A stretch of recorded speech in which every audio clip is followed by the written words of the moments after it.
მამუკა ხაზარაძის იჭერენ. ბადრი ჯაფარიძეს იჭერენ. ეს ორი პერსონა დავასახელე. გოკა გაბაშვილს დაიჭერენ.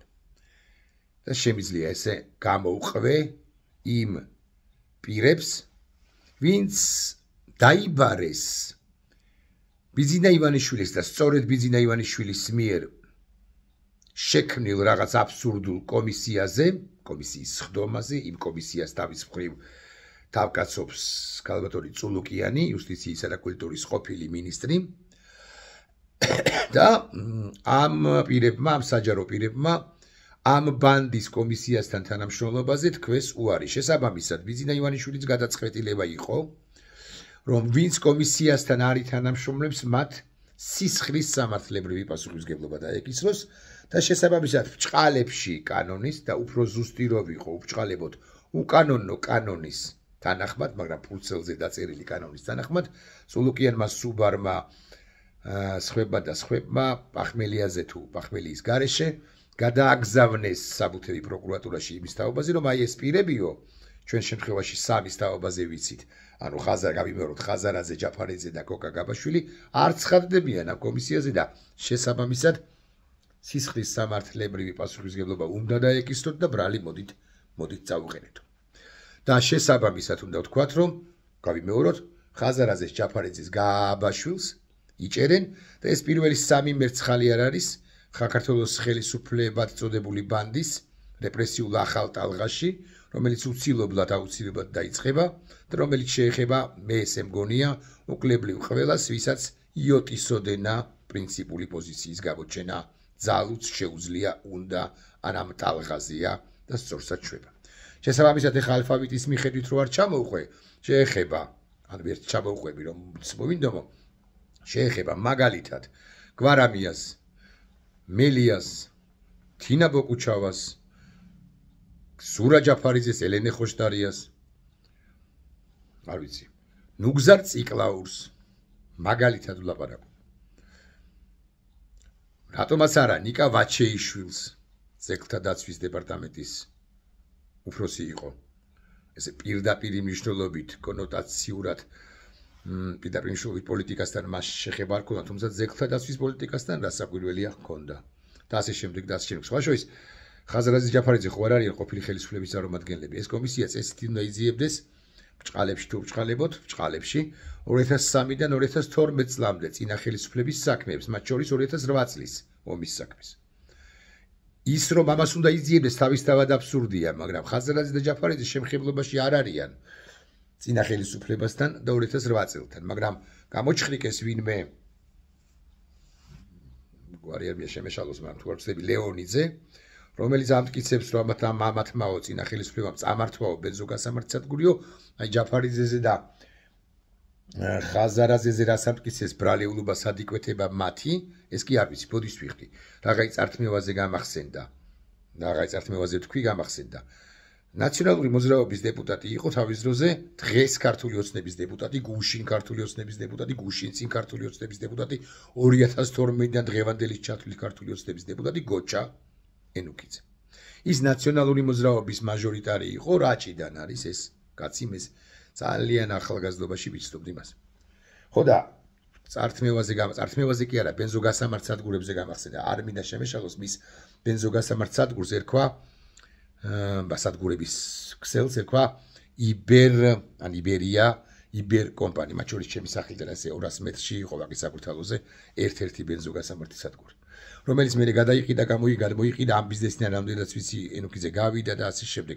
მან, ვინ თუ არა, მან შესანიშნავად იცის რა ხდებოდა იმ ხანად შევარდნაძის პერიოდში და არა მხოლოდ შევარდნაძის პერიოდში, სააკაშვილის პერიოდში სამ ნავთობ და ხომ არ დაიბარებდით ქალბატონ წულუკიანს მიმართავ ახლა. აქვე ვიკითხავ, თუ მაინც და მაინც დაბარებაზეა საუბარი, აი ეს ლეონიძე 2017 წელს აკეთებს ამგვარ განცხადებას. კარტელური შეთანხმებებიაო ნავთობპროდუქტების ბიზნესში.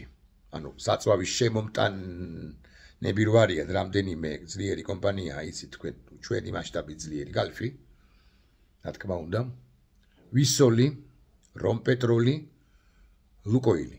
მეო და ამ ჩაგრესო ამ კარტელებმაო, როდესაც ერთი კომპანია ერთი თეთრით უწევდა ზემოთ ფასო, აი ეს ყველას ხსმენია. მეორე კომპანია მყისიად ეწეოდაო და თაფას ათანაბრებდნენო, ესე როგორ ხდებოდაო. ლეონიძის სიტყვებია, მე არ ვიგონებ ამას. სწორი თუ არა, სწორი ამაზე ცალკე ვიმიჯებოდ. ხოდაო, მაშინ 2017-ში ამბობდა ბატონ ლეონიძე, ჩემი აზრით, რომ სისხლის სამართლებრივი პასუხისმგებლობა და მე ამასთან დაკავშირებით საქმეს დავიწყებო, ვისოლ ჯგუფსო. ასე მაგალითად. და კითხვა მაქვს, მოდის ვიხდი, ხაკაძეები არ უნდა დაიბაროთ?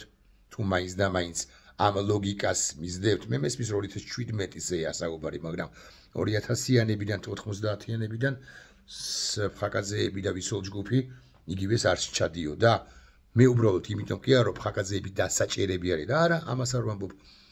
სამართლიანობა თუ არის კარტელურ გარიგებებზე 2003-დან 12-მდე, ან 12-დან შემდგომ გავანებოთ ხაკაძეებს თავი. რომ პეტროლის ხელმძღვანელები არ უნდა დაიბაროთ?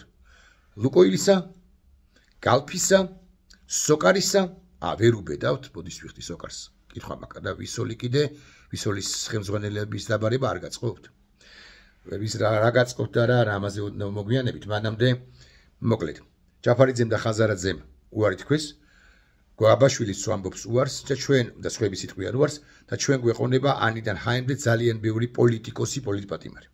დიახ, პოლიტიკოსი, პოლიტპატიმარი კიდე სხვა ამბავია, იმიტომ რომ როდესაც ხელოვანს იჭერ, როდესაც რიგით მოქალაქეს იჭერ, არა პოლიტიკოს სისიდენტობით პირს იჭერ და ისინი პოლიტპატიმრები და სინდისპატიმრები არიან, რას საკვირველია?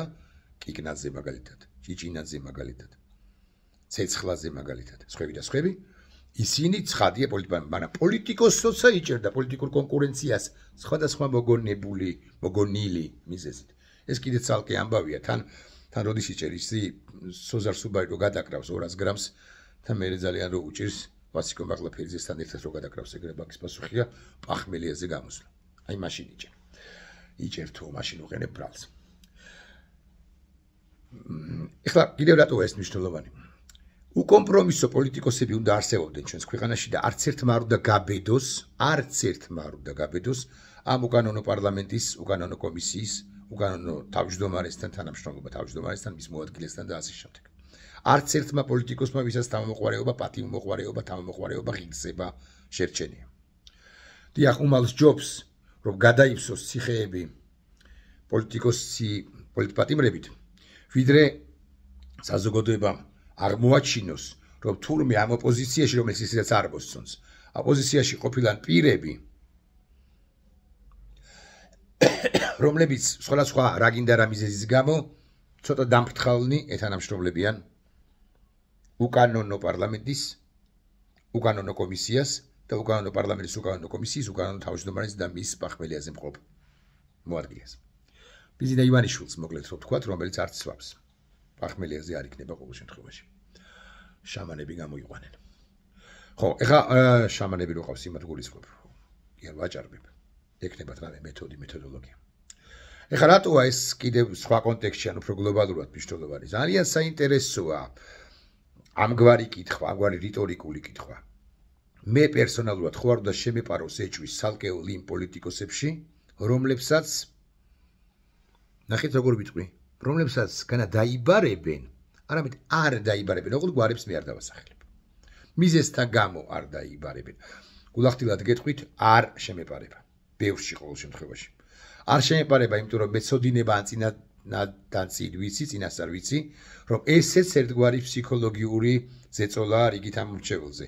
არ დაიბარეს რა, რომელიმე უცნაურ გვარს დავასახელებ, სიკინჭილაშვილი, ოპოზიციონერი სიკინჭილაშვილი. მხოლოდ იმიტომ, რომ მე შემპარვოდა ეჭვის ახსენებული სიკინჭილაშვილის კეთილსინდისიერებაში აქედან გამომდინარე, მე ეჭვი არ შემეპარება იმ არ დაბარებულ სიკინჭილაშვილში, მაგრამ ზოგადად ამომრჩევლის ქცევა როგორი იქნება. აი ესეთი მზაყვარია საქართველოს დე-ფაქტო ხელისუფლება. იმათ კი არ იბარებს მაინც და მაინც, უბრალოდ ყველას კი არ იბარებს, ყველას დაბარებას კი არ აპირებს, არამედ დაიბარებს 30-ს, მაგრამ მეორე 17-ს გამოტოვებს, რომ იმ 17-ში ჩვენ 17 სიკინჭილაშვილში შეგვეპაროს ეჭვი. ვიშის ეჭვი აღარ შეგვეპარება უკვე ეს ერთ-ერთი მათგანი არის საგარეო საქმეთა ყოფილი მინისტრი, ნაციონალური მოძრაობის ყოფილი თავმჯდომარე, პრეზიდენტობის ყოფილი კანდიდატი გრიგოლ ვაშაძე, მეუღლე ნინო ანანიაშვილის. მოეწყო? კომფორტულად არის ბატონი გრიგოლი? ხო, ჩანს კომფორტულად არის. არა, მას აქვს მისეული გაგებით. თავისი სიმართლეები ნაციონალური მოძრაობის ახალი თუ ძველ ახალი ხელმძღვანელობის მიმართ წინააღმდეგ და ასე შემდეგ აქვს. მაგრამ ის რომ ბატონი გრიგოლი ცხადდება უკანონო პარლამენტის, უკანონო კომისიის, უკანონო პარლამენტის, უკანონო კომისიის, უკანონო თავმჯდომარესთან და გამოპახმელიებულ სოზარ სუბართან რაღაც დაკითხვაზე და ის მაგირის მეორე ბოლოში და მორჩილად პასუხებს გარკვეულ კითხვებს დასმულებს სულოკიანისა თუ მაჭარაშვილისა თუ ხსენებული სუბარის მიერ უკვე ნიშნავს იმას, რომ ბატონი გრიგოლი არ მიწყენს ან მიწყინოს თუ უნდა ცდება. დიახ, ნებისმიერი თანამშრომლობა რეჟიმთან ნებისმიერ დონეზე, ნებისმიერი თანამშრომლობა არის შეცდომაზე მეტიც მეთქი ასე უნდა ვთქვა, მაგრამ ბატონი გრიგოლი როგორც ჩანს სხვა სიტყვა ვერ უნდა მომძებნო, რომელსაც აღარ აქვს პირდაპირ მნიშვნელობით პოლიტიკოს სიდენტობა, თუმცა როცა მოუნდება მაშინ შეიძენს. ხელახლა როგორც ჩანს ბატონი გრიგოლი მოეწყო. ახლა ბატონი ვაშაძის ბოსტანში არა, მე მინდა ვიკითხო, კეჭები ჩავაგდო მათ ბოსტანში, ვინც გულმხურვალედ უჭერდა მხარს ბატონ ვაშაძეს. ხო, ნაციონალურ მოძრაობას გულისხმობ უმეტესწილად 2018 წელს იცით, რომ ბატონი ვაშაძე იყო პრეზიდენტობის კანდიდატი. ბევრი ჩვენგანი ამბობდა, ბევრი ჩემი მეგობარი ამბობდა, კოლეგა, რომ ვაშაძეს არ უნდა ვედოთ, მათ შორის მისი რუსული კავშირების გამო. იცით თქვენ, რომ ის ბოლო პერიოდამდე ინარჩუნებდა რუსეთის მოქალაქეობას, თუ ახლა არ არის ასევე. იცით თქვენ, რომ ერთი ხანობა იყო რუსეთის საგარეო საქმეთა სამინისტროს თანამშრომელი და რუსეთის საგარეო საქმეთა სამინისტროში ასე ქუჩიდან შემოწმება, გადამოწმება, გადმომოწმების გარეშე რასაკვირველი არავის ნიშნავდა, მაგრამ იმ ხანად ჩვენ ეს ყველაფერი ჩავყლავთ 2018-ია, სალომე ზურაბიშვილია დასამარცხებელი. ხო და კითხვაც ამას ეხება. უშვებდა თუ არა ნაციონალური მოძრაობა შეცდომას, დაუშვა თუ არა, როდესაც მხარს უჭერდა გრიგოლ ვაშაძეს. მე შემიძლია გავიხსენო გვარები იმ პირებისა, ვინც გულმხურვალე მხარდამჭერი იყო გრიგოლ ვაშაძისა და აღმოჩნდა, რომ ქალბატონი სალომე ზურაბიშვილი ჰოი პარადოქსი და ქართული ოცნების მიერ ბიძინა ივანიშვილის მიერ შერჩეული პრეზიდენტობის კანდიდატად და უკვე შემდგომ პრეზიდენტი აღმოჩნდა, რომ იქცა, გახდა უკეთესი პრეზიდენტი, ვიდრე თეორიულადაც კი იქნებოდა გრიგოლ ვაშაძე, რომელიც 2024 წლის მიწურულს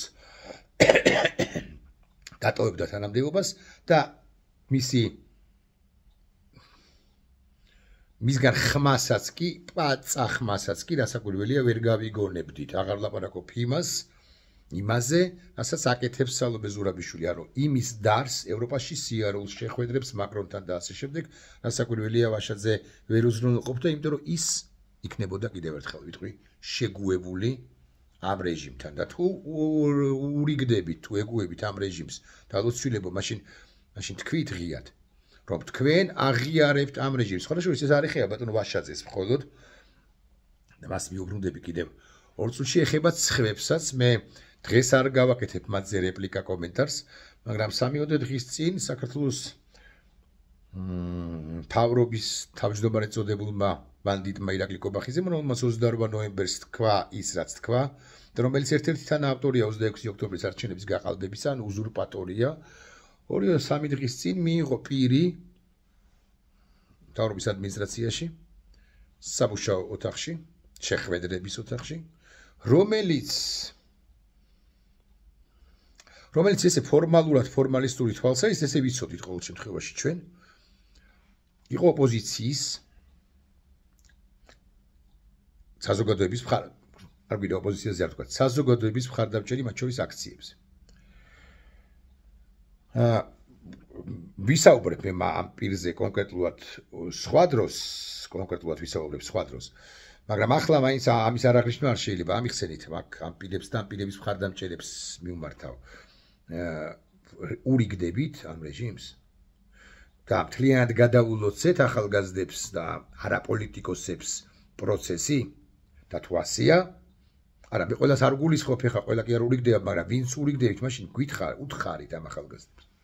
ეგრა მაგის პასუხია, უნიათოები რო ხართ, ეგეც ვიცი, ხო, ვაშაძეს დაუბრუნდეთ, ბოდის ვიხდი, გარდა იმისა, რომ სალომე ზურაბიშვილი აღმოჩნდა, რომ უკეთესი პრეზიდენტია და აი პარადოქსი, რომ სალომე ზურაბიშვილი იყო შერჩეული ბიძინა ივანიშვილი, ეს ყველაფერი ვიცით. გასაგებია. მაგრამ ახლა ნაციონალური მოძრაობის ბოსტანში ჩავაგდოთ კიდე 1-2 ან 17 კენჭი, ხო? ამსალობ ზურაბიშვილს რო აკრიტიკებთ.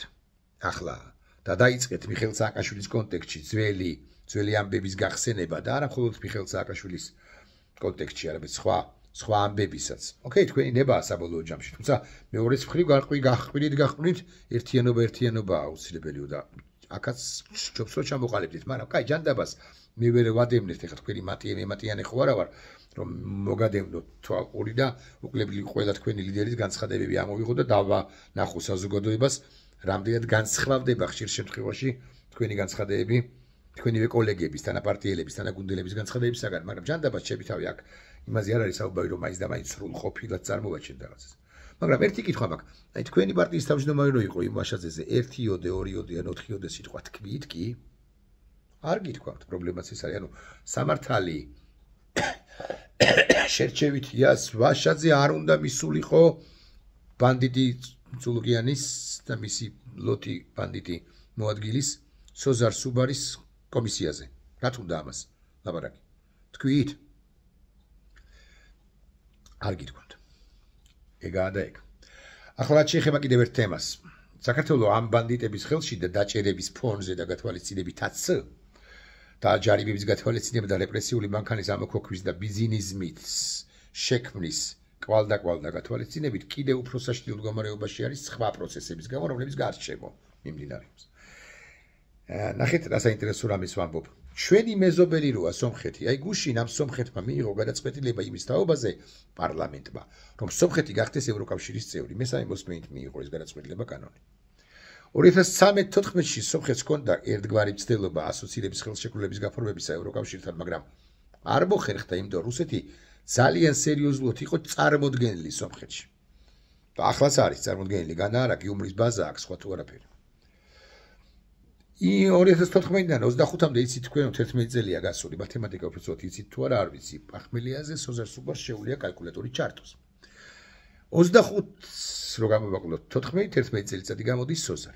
11 წელიწადში სომხეთი ედგა ტრანსფორმით და განსაკუთრებით ფაშინიანის პრემიერ-მინისტრობის პირობებში და გამო.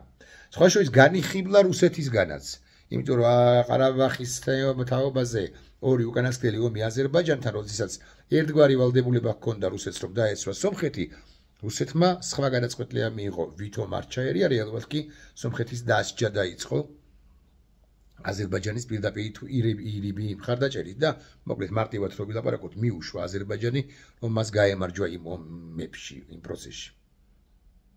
ამის გამო სომხური საზოგადოება განიხიბლა რუსეთით და განიხიბლა რა ის სამნაბიჯია რო გამოვიდეს ოდეკაბიდან, ორნაბიჯია რო გამოვიდეს ესენგიდან, ნაბიჯ ნახევარშია რო გამოვიდეს კიდე რაღაც სივრცეებიდან, რომლებშიც არის რუსეთთან ერთად და მიდის ევროპისაკენ. და აი ამ სომხეთის წარმომადგენლებს ესაუბრა გუშინ იყო თუ გუშინ დიახ, მარკო რუბიო. ესაუბრა მას შემდეგ, რაც საუდის არაბეთში რუსეთის შეერთებული შტატების მოლაპარაკებები დასრულდა შავი ზღვის კონტექსტზე. შავი ზღვის ყველა სულაც არ არის სომხეთი ესე პირდაპირ მნიშვნელობით, ხო? არ ვერ გადის ზღვაზე, მაგრამ ესაუბრა და მხარეებმა ისაუბრეს ბევრ საინტერესო რეგიონალური ჭრილის საკითხებზე. და გიკვირდებათ და რუბიო რასაკვირველი არ გიკვირდებათ. ესაუბრა თურქეთის საგარეო საქმეთა მინისტრს. ის ქვეყანა კი შავი ზღვის ქვეყანაა. უამრავი საკითხია აქვს, ვაჭრობა,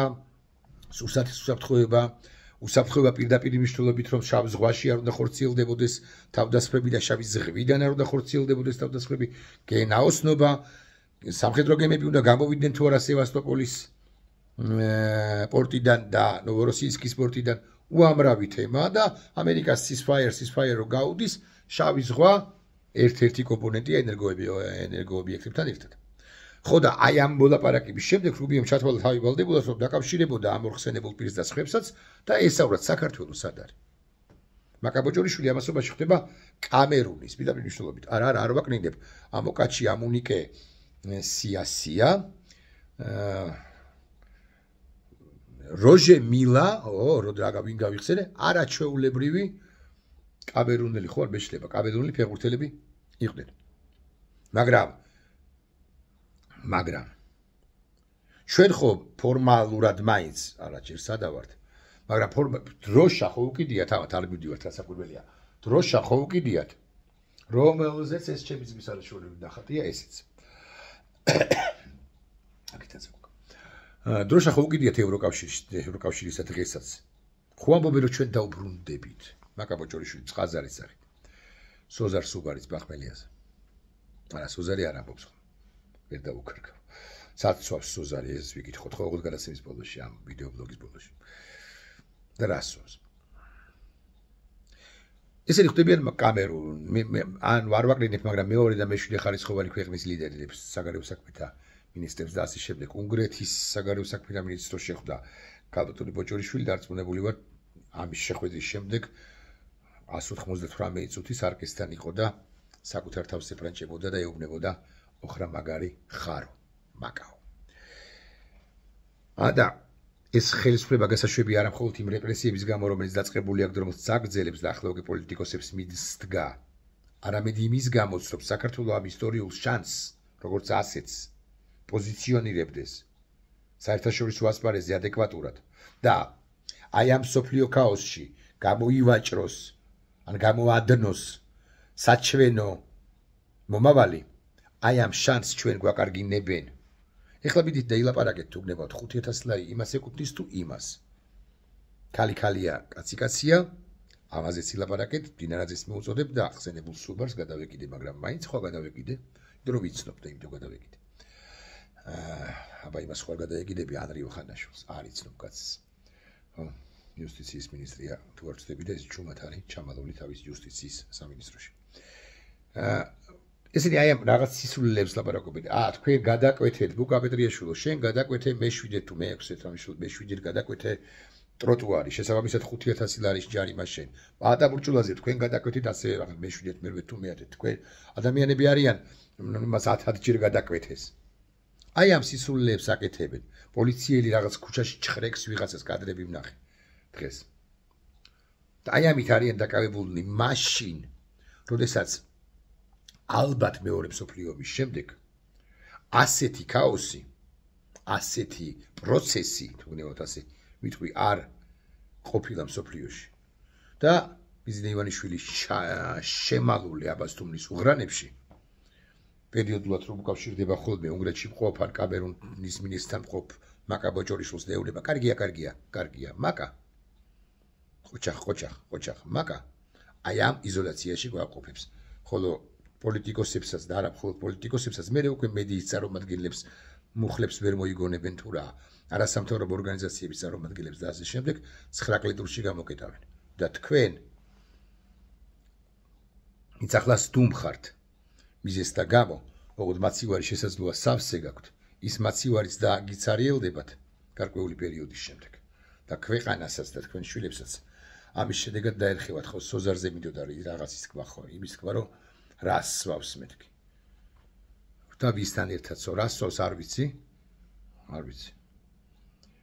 რახს არახს ვოდკას არ ვიცი ღვინოს შესაძლოა მაგრამ ვისთან ერთად სვავს ეს შემიძლია გითხრათ ერთ-ერთი მათგანი ვისთან ერთად სვავს სოზარი არის ვასილ მაღლაფერიძე დიდი ხანია ისინი ერთად მოილხენენ ხოლმე და საქართველოს სადღეგრძელოსაც სვავენ განა არა ხმამაღლა ოღონდ ეს საქართველო ამათ ყველას უგლებრივ არა თუ არ უყვართ არამედ სიზღებად ნახვამდის